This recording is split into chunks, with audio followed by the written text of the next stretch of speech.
Yo, what's up, y'all? I know, rare treat here on Facebook. We probably got about 15 minutes before it gets dark out here, but I want to come over here and just say this little piece. Y'all can tell when I'm walking slow out here. I'm in one of my favorite parks across the Metroplex. Yeah, see my water right there? Yeah. Got to get to where my water is. So, a lot has happened over the past week. Y'all know what the UFC fight on the White House lawn? Hey, man. Some people thought it was crunk. The little dude referring to Michelle Obama as a man. And then when he said that, I said, damn, did Joan Rivers say that? But anyway. But she said, hey, they all know it. No, but anyway. He was doing his regular troll thing. But, let's see what else. Some stuff I want to get into, I want to talk to y'all about. Because I've always been a firm believer that black Americans, FBAs, kind of wishy-washy about race. We're not very definite. That's probably why things keep happening to us. We don't have a concrete stance on it. We kind of go back and forth. Or we don't know which way to go. And I attribute that kind of confusion or lack to really react to what true racism and white supremacy is based on, a lot of us have done too much. And we're conflicted. As it relates to race. A lot of us don't understand that we can get along with every racial group in the country, in the world. But you don't have to give up your own self in order to go along and get along. But people do that. That's weird. I feel like we have to really drop who we are in order to make them feel comfortable. We do that every day. I don't. Well, too many of us do. And we think it's all right. We've taught our children to do it. Don't bring that black stuff. Don't talk about that. Talk about race. It's way weird. You're living in the past. That's what they tell black folks. But they don't tell Jews or Japanese that they're living in the past when they bring up their Holocaust or World War II, Hiroshima and Nagasaki when they dropped the atom bomb on it and blew everybody up there. And they still have memorials about that today. So, I think what kind of prompted me to do this video here is to point some things out to us. Because y'all know when I do my videos, I'm talking to black folks, foundational black Americans. Black Americans, that's who I'm talking to. So, other people, y'all feel free to watch, but I'm not talking to you. You're just being nosy. You're ear hustling. So, y'all know what all this stuff that the also called black politicians trying to get black athletes to do, and they have these little weird, just random ass boycotts they want black folks as a group to participate in. And it just hit me. Y'all know why all these black politicians are so upset and want to now call on the black community to boycott? Every time, it's always something to do with corporate or something where they can benefit from as a small elite group. Y'all know who the politicians are. And then these black boule and the black Greek blacks who work in corporate America.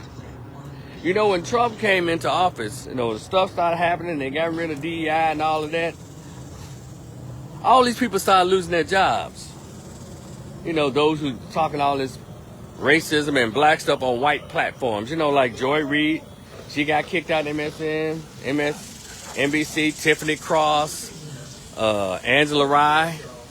She ain't nowhere to go anymore. And y'all know what I'm talking about. Don Lemonade got fired, and he insulted a white woman. Isn't that something? And that's how he ended up getting fired, because he just... So, now every once in a while, all of them try to crowd up on Abby Phillips' show. Make an appearance there. Just anything to be on TV. But these same folks, now, while they was riding high on these white platforms, they weren't talking about nothing serious. that really impacted us as it relates to being advocates. They basically talked about their own self-interest. Let me give y'all some more examples of how these people think that black people are stupid and they're so wishy-washy about race. Y'all see they redrawing all the maps, right? And just wiping out all their little political seats across the South. All these black Democrats, they're losing their seats one by one. But they want to put it on, they're losing black representation. They're losing their voice. Well, y'all been in there for 60 years and we ain't had no voice. But you know who had a voice while you black folks, who a Democratic representative of black people, you know who had y'all ear? It wasn't us. It was the LGBT, the illegal immigrants. Y'all even getting arrested. Talking about some damn illegal immigrants. It was the black mayors of all these black, majority black cities, these blue cities, that had all these immigrants in there and spending $1 billion. Shout out to Chicago and Brandon Johnson. Spending $1 billion in the faces of all those black people who've been demanding certain things from the city government for years. That's why they have that Flip Chicago Red movement going on. I hope they're successful. Because it's just crazy. And so what I learned was, these Jasmine Crockett's that y'all in love with, Claiborne and what's that old woman in the West Coast to be talking crazy all the time? I'm reclaiming my time. I'm reclaiming my time. What's her name? And talk crazy about black men. You black man, you don't know what you're voting for. He doesn't care. He doesn't care anything about you. I'm about to get her name. What's that lady name? She wear the James Brown wig all the time. She about 99 years old. Won't go home. Her and Nancy Pelosi just need to both of them be the new Golden Girls. They need to have a sitcom, New Golden Girls, with her and Nancy Pelosi. What's that lady name? Dang it. What is her name? What's that old woman name? Damn. I don't want to continue this live, and I can't remember her name. Let's see. She said, Megan Thee Stallion, you had the audacity to celebrate your WAP. You celebrated your WAP. What is that black lady's name in California to be talking all that stuff, and y'all think she's just so powerful, and she's nothing but an old lady who's gotten rich in her insider trading like all the other politicians. What's that? I'm looking at her right now. But somebody put it in the chat what her name is, and I'll come back later. But y'all know what I'm talking about. Reclaiming my time. Her. When she was trying to go up there and then open that door to see where the immigrants have been held, and they slammed the door in her face. I'm Maxine Waters. There it is. Representative Maxine Waters. I just want to see, I want to represent my constituency and see what's going on in here. They like, no, you don't. No, you can't, ma'am. Blam. And when they slammed that door in her face, she reminded me of Aunt Esther on the movie Friday. When she said, have you prepared for Jehovah? And Ice Cube said, blam. She looked around like, well, if you have dead mother lover. That's what Maxine Waters looked like she was saying with her face. I said, what you get? Them real white folks don't play with y'all. But we keep on allowing ourselves to be played with. And see, all these black Democratic politicians and these black talking heads on these so-called liberal stations, they got fired within the last 6 months from all of them, y'all, and they wiped CNN clean. I think they got The Weeknd. They got like 3 gay men hosting a weekend show. One gay black dude with an afro, and the other skinny black gay man with glasses and a tie. He hosts some little weekend Saturday show. Nobody watches it. But yeah, so they and I think they kept Abby Phillips. She falls asleep. Aubrey, what's up, man? Aubrey, hey man, slip me your number, bro. It's like you my only fan on these damn things. On my blogs and everything else. You be the only one that's man enough or brave enough to click if you like it. No, you and about 3 others, but you've been consistent, man, I think for like 10 years. And I ain't talked to you. When was the last time I saw you in person, Aubrey? And was it 2019 homecoming for a brief moment? So send me your number and messenger, man. Let's say what's up. Let's catch up. Let me see what's going on. You was pretty cool at school. But anyways, I was saying, Um, but look, and so this being wishy-washy with racism, and it comes from the top. All these black folks that had all these jobs on these white platforms talking about racism and evil white men, but it's been all information been put out by all of those so-called black Democratic politicians and so-called politicians of color like AOC and that little scamming Somalian out of Minnesota. What's her name? Omar Ahan. All of them got white husbands and white, even the gay ones. Don Lemonade, they got white husbands. So how y'all talking about all this damn racism, but y'all go home with a representative of racism or white supremacy every night? And I'm so glad people are talking about that. But those of you who are staunch Democrat, y'all gonna pretend y'all don't know that information either. Just like y'all pretend y'all remember nothing Joe Biden did. Y'all pretend that y'all remember nothing about how awful it was those 4 years while he was falling up the damn steps. And so and shaking hands with somebody on the left when they was standing on the right to him. Y'all pretend y'all ain't see none of that. You don't know whether to vote for me or Trump. You ain't black. Y'all remember hearing none of that. And then his wife, his little racist wife, after that black team won the women's I think what's that, the championship, she gonna invite Iowa, the losing team, no, South Carolina.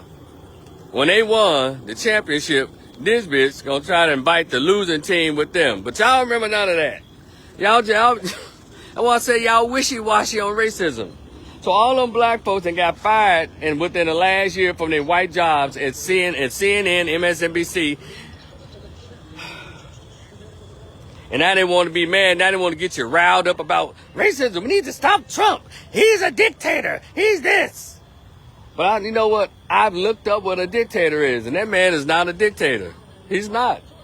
You think that a Korean in Korea could say fuck Kim Jong-un or Jae-ung and don't be prepared for a knock on the door at midnight for them to snatch their ass in the middle of the night?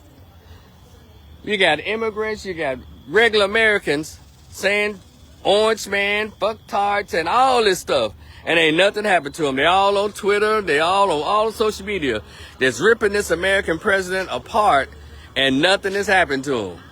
Now, can you go to communist China and talk about outwardly say that kind of mean, nasty, vile stuff about the dictator and the communist leader in China? I'm sorry, China. So he's ruining democracy. And y'all still go home to your white husbands and your two-story mansions in white gated neighborhoods. Go home to your biracial kids, non-black kids. He's killing democracy. But y'all have freedom of speech all day long to say fuck tard, orange man, he's stupid, he's a moron and all that.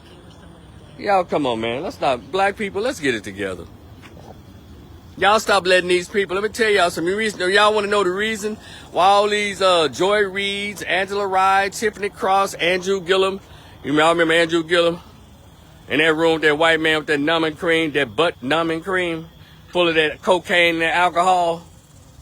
But he want to talk about racism and white folks, and he in there with a whole black wife, letting a young, muscular white nurse, male nurse, put that numbing cream on him.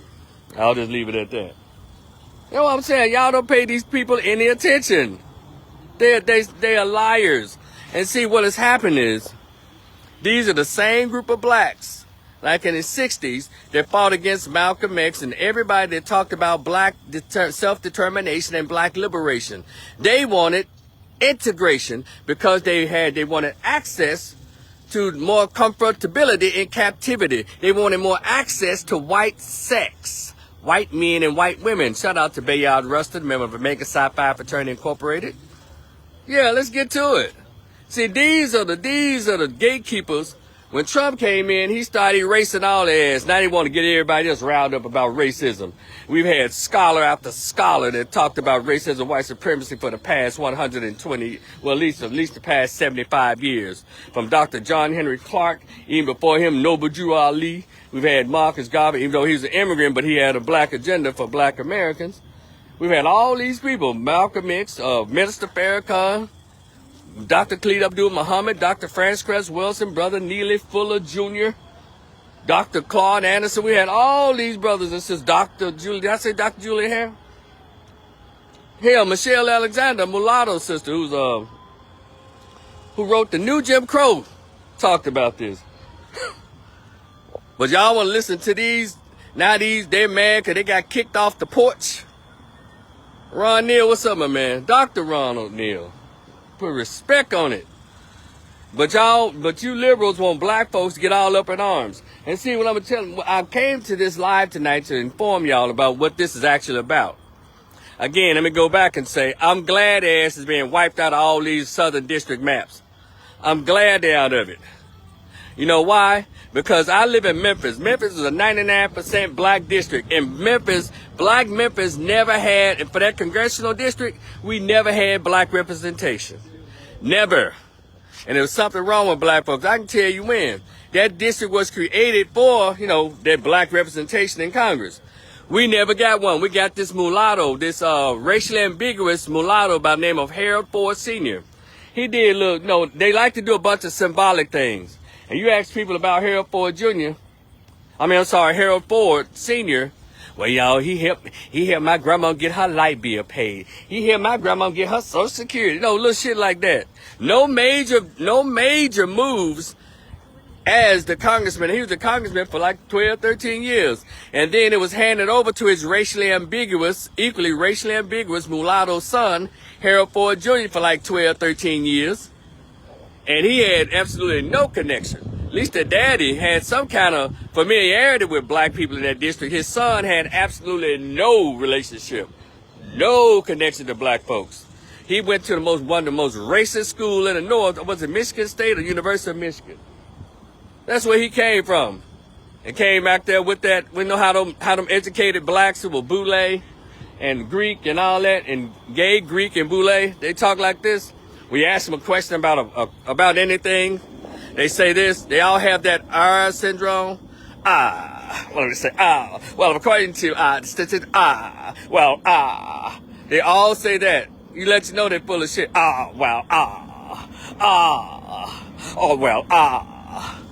all say that. Just pay attention. Y'all so busy hating on what y'all call hating people on the right, but it's people on the left that's kicking us in our ass. Been doing it for the past 60 years. So then, not only that, they were so in love with Junior just because of the daddy. The Junior tried to run against a real white man in the state of Tennessee for a U.S. Senate seat. The white folks in East Tennessee let him know, you are mulatto, you're not like us. And it was just some dude that came out of nowhere named Corker. His last name was Corker. I think he was a banker or something. Had money. Blew him out of the water. You know what he did? He packed up and got the hell out of Tennessee. Because he didn't really care for coming in to Memphis. So he wasn't connected to black at all. And unfortunately about this Harold Ford Jr. cat, it was so many black women that thought he was going to choose one from among them. And I told my friends around me, that dude does not like black people. He's not romantically attracted to black women. That's not been his experience. He went to that white school, and I think he went to white law school all those years. He was never romantically attracted to black women. Then he tried to pretend he dated one, and she was out of New York. That lasted 24 hours. And when he was sitting with her talking to her, I said, look at him. He didn't even have a connection. He looked goofy sitting next to that lady. And so I'm sure that lady went on and married her an actual black man who wanted her because she was cute. The right kind of curves, cute face, bust, and And she was caramel. She wasn't a dark-skinned black woman, because he wasn't going for that. So when Junior got his butt kicked by that guy with the last name Corker, and one long after that, he cleaned out his desk and he moved to New York and all that. And so he found him the white woman of his dreams. I wasn't shocked. Had him some 100-watt light bulb Casper the Ghost kids. Now they're fully white. And he works, guess what, Black Memphis and those you so-called liberals, he works on Fox News. He works on the show called The Five. I think it comes on Saturday or Sunday. I just happened to be scanning through. I said, well, damn. I wonder how many black folks in Memphis know this. I told y'all we wishy-washy on race. We don't take it seriously. And so finally, those same blacks are here today. with that same old symbolic rhetoric. Oh, yeah, I'm sorry. After Harold Ford Jr., they went on and put a gusto and got this complete, full white, closeted, allegedly homosexual, old Jewish white man who did number of racial stereotypes and symbolism by the name of Steve Cohen. He represented Midtown Memphis a lot. They don't think they was part of the district and LGBT. He didn't touch nothing that was black. He didn't think about nothing that was black. And he never gave any money. He never fixed any infrastructure, just like his mulatto or half-white counterparts. And so now they've wiped the district clean, and it's a possibility we may get a Republican in that district. Or they may get another one of these old weird-ass Democrats, because some weird Democrats, a feminist chick who, in my opinion, became a single mother on purpose just so she can say, you know, it's us, it's my dads. You know, I saw her in the garage on one of her videos. She was squatching like 400 pounds, squatting. So I was like, what got her pregnant? Because all she talks about is women and LGBT and illegal immigrants. She's running as a Democrat. Shocker. Then you got the little dented Afro boy who tried to fancy himself being Martin Luther, MLK, Medgar Evers all at the same time. And remember, that's the same dude who was the little pristine black kid at the expensive all white school in the eastern part of Tennessee, the white part of Tennessee. Hi, I'm running for student council president. I want all us together to have a voice. And now he's talking like and I want us to know we're going to get to the mountaintop. And me and my dented afro, we're going to get up there and my wrinkled dashiki wrap around my neck. And also then he tried to play reverend. So Memphis, not Memphis, but not just Memphis, but Black America, we kind of wishy-washy about race. And so my final thought on this is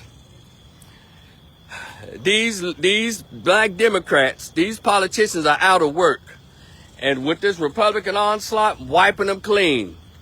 They probably won't be able to get elected too much. Maybe they might make it through the midterms. But after then, black folks are waking up. They're tired of them. They're tired of them using our trauma. They're tired of us using that. We are tired of them using our blind loyalty to vote Democrat. And so what they're upset about is they lost their jobs. And so they want to regain what's called their comfort in captivity. That's what this is all about. They're not trying to stop racism. They just want to be able to have a good job under racism. Did y'all hear me? Y'all keep electing these weirdos. It's black Americans. Then these feminists, black women and black women. Then these homosexuals, intersectionality. Then these turncoats, illegal immigrants, children in cages, illegal immigrants. And all of them have the same agenda as Dr. Claude Anderson told us. They all have the same understanding and the assignment of always practice benign neglect, which means you never say anything on behalf of or advocate for black people. Or as Dr. Claude Anderson would say, black folks. So that's what's going on. So y'all stop paying these people any attention. Don't let them get you racially riled up. Don't do that. That's stupid. Because they don't give a damn about you living in a white gated community. Going to, all their kids go to, most of them, some of them go to HBCUs, Howard and Spelman only. Howard, Spelman, and Morehouse. They act like those are only HBCUs. They don't go to Claflin University. They don't send their kids to Grambling. They don't send their kids, and they all be talking all this black stuff to sit around and cuss Republicans out like that really helps us. And you can hear the black folks when they be on Abby Phillips. That's right. You really told them, Charles Blow. You really told them. And y'all sitting here listening to a homosexual who wrote a book that the guy married knowing he was gay. This in his book. He said in his book, well, I felt the pull. I felt pulled more towards women, but I couldn't help but give in to the attraction to men. To me, he slept with a lot of dudes and he realized, hey, okay, I like the ladies, but now I think he's a full homosexual. When he brought that book out, I was like, wait a minute, dude. Don't you dare kind of claim you a bisexual. You got some more coming out to do, mister. Everybody else act like they were so shocked. I went to school with the brother. I knew then. Hell, we all knew then. That dude penny loafers weighed about 3 ounces. As they say, lighter than loafers. And then he get on there talking all that shit about racism like he just really letting somebody have it. Yeah, all of them. Charles Blow, Angela Rye, Bakari Sellout, all these busters. Van Jones, all these weirdos. And then he talking about all this racism, but also Charles Blow, this motherfucker's son. Now, he went to a black college, Grambling. His wife, the woman he married, went to Grambling. But guess what their children went to? They didn't go to black colleges. They went to Harvard. I know his son went. And then let you know how wishy-washy about race these so-called outraged as black Democrats and liberals. And it can look up the report. According to the report that we saw years ago, his son was racially profiled on the campus of Harvard. The police actually threw him on the ground. And you know what Charles Blow didn't do? Transfer his attacked, racially profiled black son away from that white school and put him into Howard or Clark or Morehouse. I keep telling y'all, don't fall for these Negroes. All they want, they're mad because they don't have no more jobs on these white plantations. So they're upset about not being, their comfort in captivity being disrupted by this particular administration. See, when there's a liberal president, he just kind of like, you know what, go ahead and let the niggas run around. I'm talking about all y'all little Roland Martins and your Angela Rye's and the Tiffany Cross and the Joke Reeds and, you know, the whole list goes down. You know, let them all just kind of run wild. They don't do nothing for them. They just invite them to parties at the White House. The reason they upset now, because this is a white man that's in office, Republican, who don't give no shits about them and their politics, and they're mad. So they want us as a group to be mad at them. They're pushing racism. They're taking your rights. Get out of here. So don't pay attention to these people. Because they're fakes, they're phonies, they're two-faced, and they're exploiting the trauma of black people so they can keep their comfortable positions under captivity. Did y'all hear what I said? Stop being so wishy-washy about race, black folks. And don't pay attention to these Negro liberals. They don't give no shits. Now I want to say this in closing. Well, I got a couple of things. I'm not, y'all in a rush? I got some more things I want to say. I'm going to go to an issue, then I'm going to go to this real quick. All right. There's this very intelligent, wonderful advocate in Baton Rouge. His name is Gary Chambers. Gary Chambers is a black man who's very knowledgeable about history and very knowledgeable about politics. And he came to prominence, Gary Chambers, came to prominence when he was the black man that stood up in the school board or city council meeting, called out all the members who were on their phones or who were looking at one white lady was looking at a magazine. He said, I know what you're doing. You're ordering out a magazine where people trying to express what's going on in this system. Y'all are really being disrespectful. And he pretty much read them all. That's how he went viral. And then it come to find out he's pretty smart. No, he loves Baton Rouge. And he's been in the State House in Baton Rouge, getting on their ass about putting his policies together, I guess, to wipe out the districts. He's very vocal. Very articulate brother. But this is what I have to say to Gary Owens. I'm sorry. Not the black cosplaying white boy comedian. But to Gary Chambers. Gary Chambers. I like the guy. But I'm just saying, he's going down a path that so many black men and women have gone down. There was just pretty much futile. That's the word. It was futile. And it's interesting that you would think he would become the next mayor of Baton Rouge. But that brother did not get any votes from those black folks there in Baton Rouge. All the people he stuck his neck out for, he continued to do that. And I wrote on one of his posts, I was like, Gary, don't do that, man. Don't do it. We have too many of our scholars who've died angry, who've died penniless, who've died depressed, angry, standing up, who've had their lives taken, speaking up for the very people who can actually help. But they won't. It's like, that's it. Like Richard Pryor told this joke about Jesus when he went down there. Richard Pryor told him, look, Jesus, he said, hey, don't go down there, fuck with them Jews without no money. And so I want to say, Gary Chambers and anybody else, don't be messing with these Negroes, man. If anything, Gary Chambers, get you some money, brother. Because they're not going to contribute to anything. We're just broken like that. They always want to tell someone, ask somebody like me or Gary Chambers or someone who's outspoken, if we're going to run for political office knowing damn well you don't vote for black men like me. You don't vote for black men like me. I'm a heterosexual, masculine black man. I'm not compromised. I don't belong to a church. I'm not a homosexual. I'm not married to a non-black person. I don't have any mixed kids, anything. I'm not part of all of that. So black America is not going to vote for me. I'm not a Democrat. So Gary Chambers, I don't know what his situation is, but they don't vote for black men like me. They vote for the ones who already compromised, the black Greeks, the gays, those who are interracially married with non-black kids. They vote for those people. And those of us who sound like the original scholars, like Dr. John Henry Clark, who sound like Dr. Claude Anderson, who sound like Dr. George G. Jackson, who sound like Dr. Amos Wilson, who sound like Dr. Ben Yakahana. You don't vote for those who sound like Chairman Fred Hampton. Black folks don't vote for that. They need you to sound like this. Ah, wow. Ah, oh, wow. Ah, and today, ah. That's how they only vote for black men who sound like that.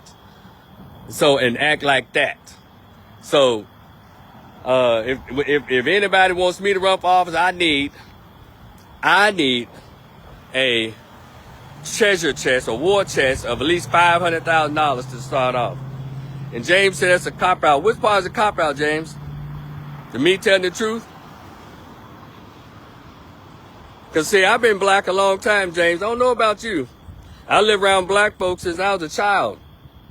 And I always worked around black people, lived around black people. So I know black folks. I know our people. So which part are you saying that's a cop-out? Cop-out is when you leave your race and go marry somebody else because you can't handle the realness of your own community. That's a fucking cop-out. So, never done that. So what have I copped out of, James?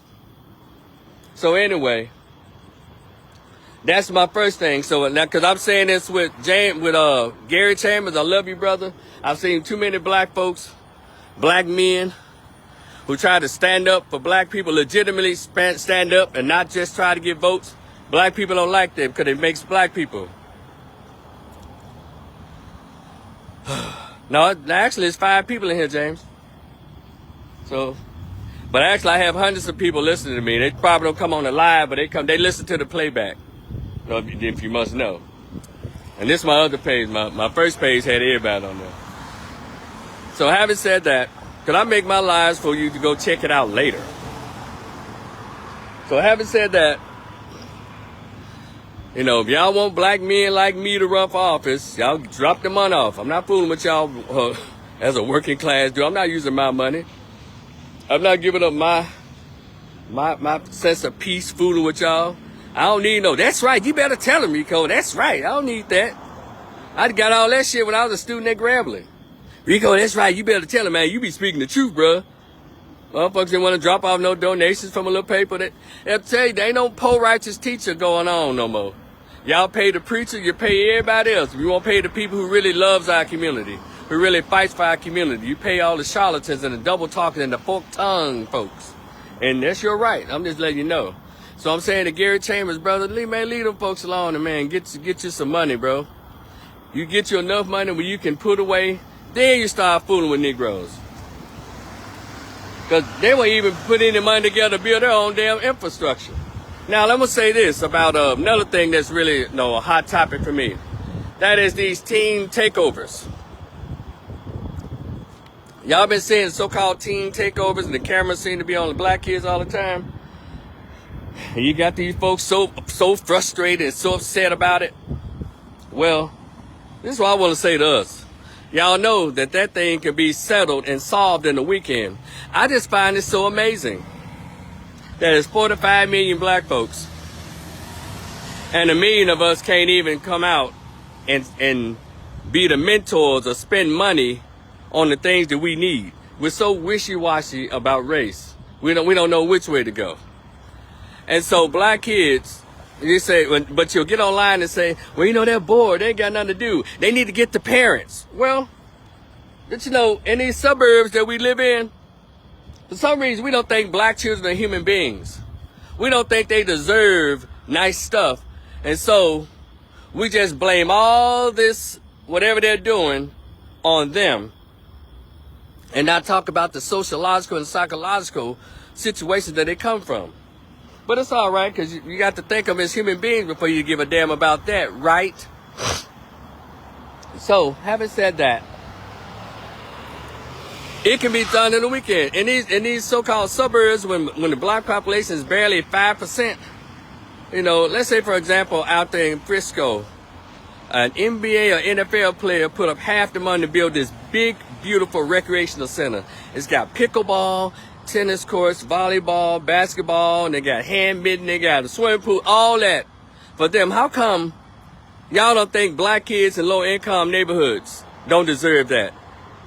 You know, we talk about all this other shit, but we don't do any investment in black kids. So when y'all get to talking that weird-ass shit about Trump is racist and all this shit, I want to hear that. Because there are those of you, y'all in position to help and won't do it. Black athletes won't do it. Black entertainers won't do it. Motherfuckers who got rich working in corporate America won't build shit, but then want to sit around and talk bad about black teenagers. And for those of you who sit your little goofy ass around there and talk about black teenagers and their behaviors, when you can stop it. A lot of you are politicians. Some of y'all play golf and drink whiskey with politicians. You know, judges. And you don't put none of that power, none of that effort into investing into black children. Then y'all want to sit y'all ass around with white folks and other folks and talk down on your children. Motherfucker, before you became 40, 50, 60, 70 years old, you was a little black boy, a little black girl. Somebody was there for your funk ass. So how come now that you're 40, 50 years old, doing pretty well, you just ain't looking back at the generation of children that's going around right now? Oh, I said, blacks are wishy-washy about race. Hey, a lot of y'all doing really well. Ain't built a goddamn tent, let alone a community center. Not a community center. They're doing recreational complexes in the suburbs. And a lot of times we see black kids out, no, y'all think they're not behaving as appropriately as they should. Well, it's just like being starved out.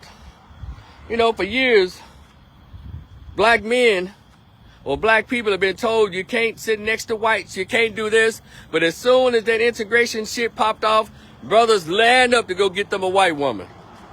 And that's what that is. They got excited. They're like, oh shit, we can do this now. So when black kids go to all this new stuff in the suburb, they seem to not be acting really well. Well, because y'all not getting them used to anything. Black kids in inner city can learn so much from us who graduated from college, HBCUs and other places. They have football games, baseball games, hockey games, NASCAR. They got all kinds of shit. I currently work with Crowd Management Company. Matter of fact, I'm working at one of the FIFA soccer games, security and guest services. And I worked at all the cowboy games and concerts and shit. Y'all know what I rarely see up in there? Black kids. Because we don't take our black kids nowhere. We let them run around them damn concrete jungles called the inner city in the hood. And then you expect them to have particular, I guess, behaviors and understandings and particular awareness. You have to expose people to stuff. Hell, I was so happy that there were men around me. And I had wonderful teachers. I was a little kid in the 70s and 80s, and when black folks still liked black kids. And in my schools, I learned a lot of charm. I learned a lot of things. I was exposed. Brothers in the neighborhood used to come and get us and take us places and take us around. So we were pretty much saved because we had a lot of mentors. If we didn't have a father, we had mentors. We got all these so-called successful blacks. And you don't look back at the black kids in the inner city, but you get your fuck ass on social media talking down about them. And I don't care for that. Wishy-washy on race. But every time you mention Trump, all of a sudden the Trump derangement fucking syndrome just blows up. It's weird. We're not concentrating on the thing that matters. If you're not investing in today's youth, black folks, you're not investing in black kids, where the fuck you gonna be when we all get 80, 75, 80? If we don't water these plants today. Hell.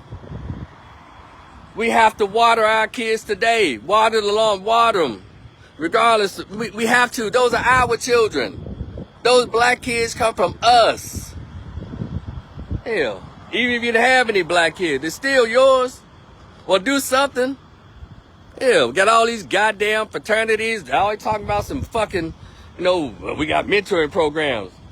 You ain't got no goddamn mentoring programs. Y'all got them 5 dudes y'all convinced y'all can groom into becoming the next Q, the next Alpha, the next Kappa, the next fucking Sigma.